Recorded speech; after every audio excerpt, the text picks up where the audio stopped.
final scrimmage tomorrow, what are you looking for? Kind of what's the goal of this final scrimmage wise? I think the organization, the communication on the sideline.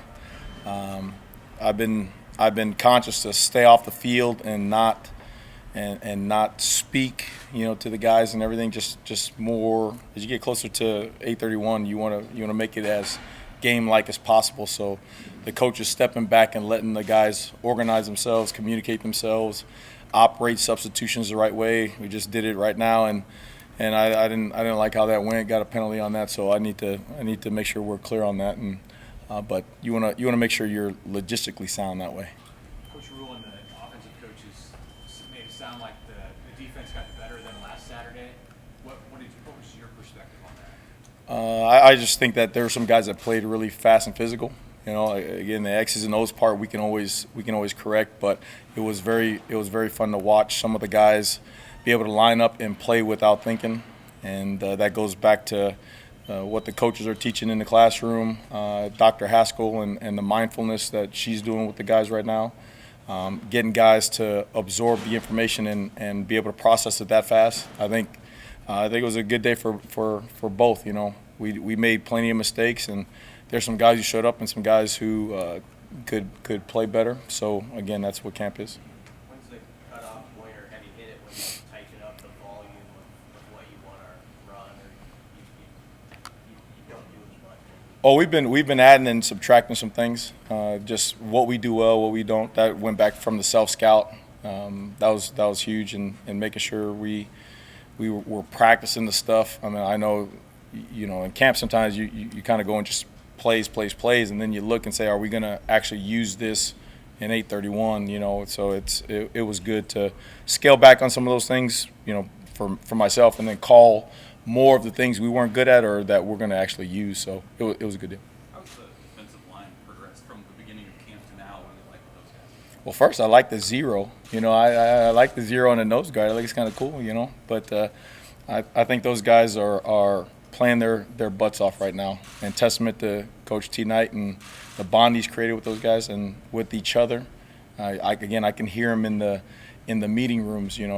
This part in camp, it's so much X's and O's in football. The stress builds and everything, but you can always hear laughter. You can always hear guys being free in the room. So that's a good sound.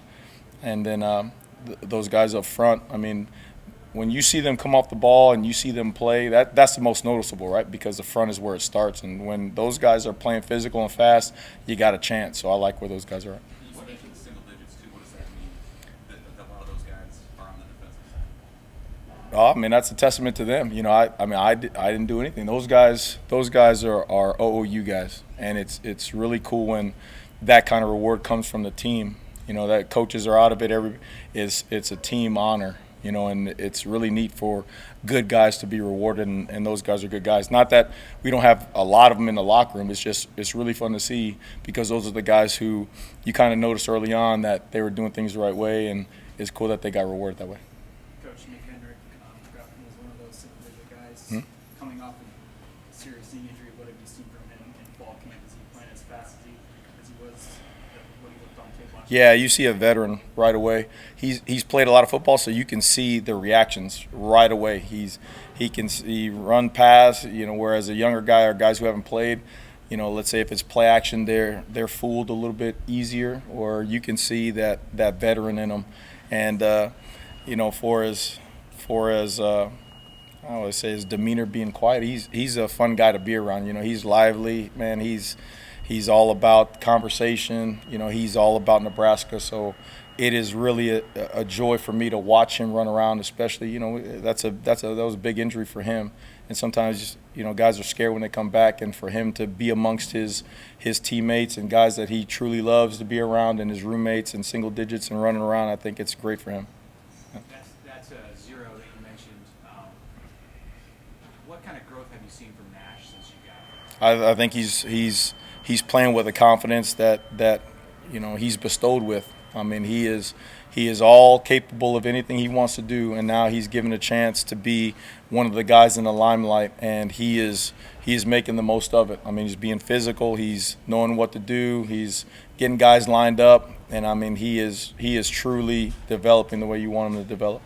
How cool is that part of coaching to find a guy like Bullock who's a little bit hidden around here last year, at least defensively, and just what he's done this offseason? Yeah, that's what this place is. You know, that's what Coach Rule said from day one about developing players. You know, and that's the neat thing with me being able to learn from him is to see, you know, guys. People coach speak all the time, say things all the time, but it's one thing to apply it, and just the constant attention to who else can help us. Can they help us here? Can they do this? Can they move? What about if we moved them here? You know, never forget anybody on that roster. So it's a great learning experience, but it's great to see it applied on the grass to the team, and then see a guy like Bullock come away with, again, a single digit and a chance to really play. Was it like day one, spring, you're like, man, this guy's got a little something? Or You can see athletic ability. I mean, you can see the twitch, you can see athletic ability, but you can see the mindset. Like he's Nebraska. Like he is all in. He is blue collar. He is like, I want this deal, and he's a great teammate. You know, again, I go back to the great teammate part. Like it's neat when the person gets to be rewarded for the football player, not the other way around. You know what I mean? And you root for those guys. And Bullock, Heinrich, I mean, Luke, Nash. I mean, we got a lot of T-Rob. I mean, Blaze. I mean, you got a core group of guys here who you want to see do well. Back to Bullock, is there a specific memory that you have of this guy? Well, I remember he was running around at safety, and then I remember the day Coach Rule was like, "Hey, I think he can help us, you know, somewhere else. Let's try. Let's see what he can do because I like his traits. I like what he's about. He's an OU guy." And then we did it, and that it started with Coach Rule. You know, again, seeing what we didn't see at first. You know, we saw the athleticism and all this kind of stuff, and then we get into the motions. But then it's, you know, Coach sitting back and watching everybody in the roster and saying, "Hey, how about this? Let's do this here." And then we moved him, and Coach Rob got with him, met with him extra, caught him up on the stuff, and taught him what he needed to be taught, and let him loose. And sure enough, he's balling. So it's cool, very cool. What's been the value of Quentin Newsome? Maybe not just for the secondary where he has that experience, but also just as a guy, you know, maybe for you guys as coaches who've been around. Yeah, it's like with Nick, right? When you got a guy who's played a lot of ball, nothing really spooks him. You know, he's very calm, and they can learn fast. They get the schematics. They just get the game, the in between the snaps, and you can see that with him. He's got a chance to be one of the best DBs. I don't want to say corners, DBs in the conference. Period.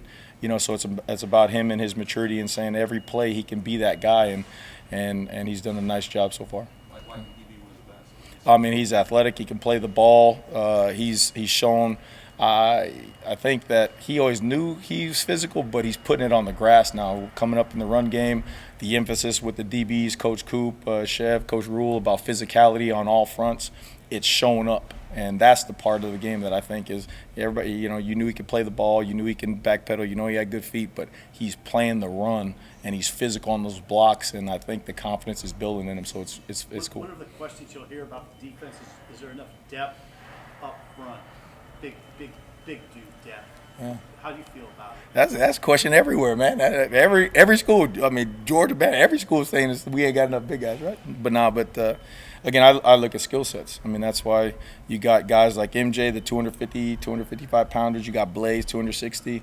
And then the true emphasis on rotating and playing a lot of guys in there, so that way if you could take 10, 15, 20 snaps off in the early season, that's 10, 15, 20 snaps you're going to get later on in the season. So I think that's the way you keep them fresh, is just to be able to rotate those guys in, take early snaps off of them so you got them late. Your defense defends Jeff Sims. What in particular do you notice about Sims? Sims is a different player. Like, I mean, he's a totally different player, and that goes top down. I mean, body-wise, I mean, athletic. He was always gifted athletically. I remember playing him when I was at my old school, and you can see the talent there. He is just I think he's on a different level with Coach Rule and Coach Sat with him, Adam DeMichael. I mean, those guys being there, Corey, Dr. Haskell, working the mind. He is. Again, he's fun to watch, especially seeing him back then and seeing him now. He's fun to watch back there, so it's cool. What's the change from then to now? What's the foremost change? I think when you're a quarterback, you're all-encompassing, right? I mean, you see him and you say, oh, you know, he can run and do all that stuff. I think his reads, I think his confidence in the pocket, I think his maturity. I think his strength, his arm. I mean, you name it. I mean, the guy has really put in the work to be a leader in this system at Nebraska. So it's on defending him on the other side. He's making me a better coach for sure. Tell me what about Luke Weimer? What kind of camp is he having, and how does his skill set translate into what you want to accomplish in terms of his role? Yeah, with Luke, it's funny because with Luke, when it's not live, you're always wondering if he was going to trigger and, hey man, come on, let loose. He's one of those guys who don't want to make a mistake so much to the point where, like, there's some plays that he could actually make. He just wouldn't let it loose. This last Saturday was probably the most aggressive I've ever seen him. I mean, he was in the backfield so many times. I mean, his physicality is awesome to watch. So I kind of joke with him. I'm like, there's two sides to him. There's the thud side, and then the live let me go kill somebody side. So I'm like, okay, Luke, it's fun. And again, if you can go out there and see the smiles that those guys have on their face, but while they're working, in the grind of it, as physical as the practices are, as much as competing as there's going on, you look on the sideline and those guys are in tune with it and they're laughing and joking, but then when their time is up, they're running through guys and dominant contact and Huskers. It's really a joy for me. In the secondary, do you have a sense of what that rotation would look like? Are you talking 6 guys, 10 guys? There's a lot of guys. We're messing around with the rotations right now. We had a lot of guys rotating at different spots and all that stuff, so I won't say anything right now. Yeah. Would you like to rotate the number of Oh yeah. Same thing with the front. Again, the injuries happen all over the place. So you want, and plus later on, what happens is you would never, especially in November, December, you don't want the new guy going in there with no snaps, right? You want guys to play as much as they can. You talked about last one, Wesley, a couple of weeks ago, Yeah. about how he's a guy who's bought into the system, who's really developed. Now that you've gotten more live and you've done more scrimmages, how have you seen him perform with this? Same. I mean, again, you see him out on the field and you love what Ruquan has transformed into. And again, it's not a surprise that he's going to play. It's not a surprise. The person he is, and then translating to on the grass and how he's transformed his body and stuff in his mind. I mean, it's cool. So we'll see what he does on the grass. Yeah. Appreciate everybody. Thank you.